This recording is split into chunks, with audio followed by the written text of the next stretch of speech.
motion that was on the agenda today, you're right, has been withdrawn. And we've converted it directly into a notice of motion that will come out in a similar vein. It's expressing the support of Saugeen Shores to the municipality of Kincardine on their proposed deep geological repository project.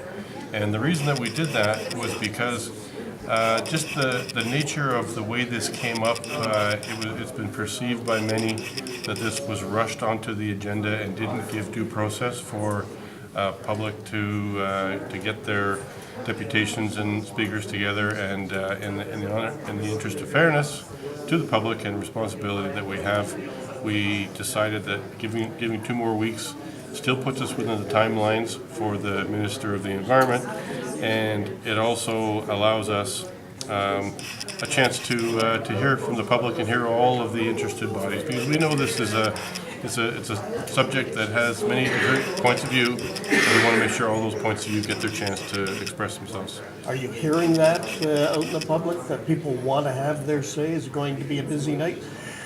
I believe that it will be a busy night, and yes, we have been hearing that. Any of the councillors will probably tell you the same as I have, is that we've been getting a lot of correspondence over the past couple of days, even though this has only been on the agenda since Thursday. It's been picked up by the local groups that are on one side or the other of the issue, and it didn't seem fair to have it go through without giving them the fulsome chance to express themselves. Was you surprised that this one last kick at the cat that they want to come back at, or I mean? I am remiss to describe it as one last kick at the cat, because this motion has been sitting in a deferred state for almost 12 months. That's right. So it's simply a tidying up of getting this motion that's been sort of sitting in limbo for a while back onto the floor.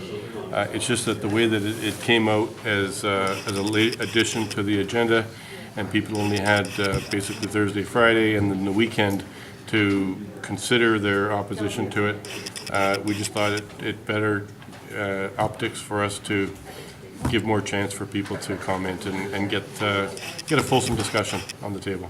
Okay, and how was it that it did come out on last minute on this agenda then? How did that come forward? Because of the deadline of the March 6th?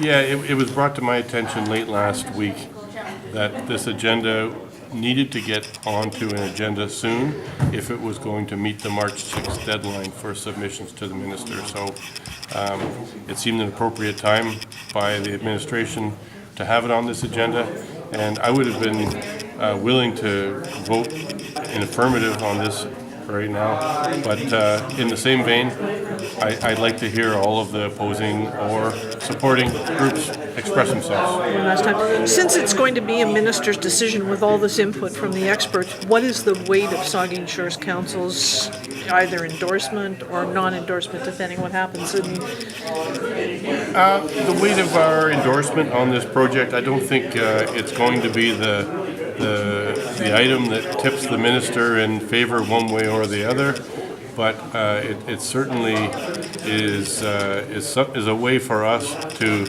express to the minister that we are the municipality that benefited from the generation of this waste, and that we don't feel that it would be appropriate for us to pass the burden of dealing with this waste onto another municipality, wherever that municipality might be, to deal with something that they didn't get the benefit of the 30 or 40 years of generation that it's taken. That's one of the drivers behind it. all right, sounds good.